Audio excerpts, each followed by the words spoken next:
How to change your profile photo on Snapchat. So in this video I'm going to be walking you through how to change your profile photo on Snapchat. First thing you need to do is to log in into your Snapchat app. So once you log in into your Snapchat app, all you need to do is to head over to your profile icon. So you're going to be seeing your profile icon at the right corner right here. So all you need to do is to click on it. So once you click on it, all you need to do is to head over to where it says profile. So all you need to do is to click on your profile photo. You're gonna see this gallery icon right here. So all you need to do is to click on it. So once you actually click on it, it's gonna take you straight to this page basically. So you're gonna see where it says change outfit. So all you need to do is just click on change outfit, or you could either click on change selfie, either the two. So it's gonna take you to a place where you'll be able to like change your outfit.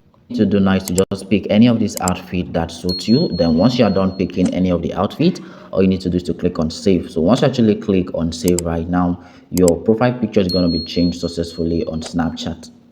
That is how you could change your profile photo on Snapchat, and I hope this video was helpful to you. So if you know it did, please don't forget to give the video a like, and also don't forget to smash that subscribe button and turn on the notification bell. I'm going to be seeing you guys in my next video.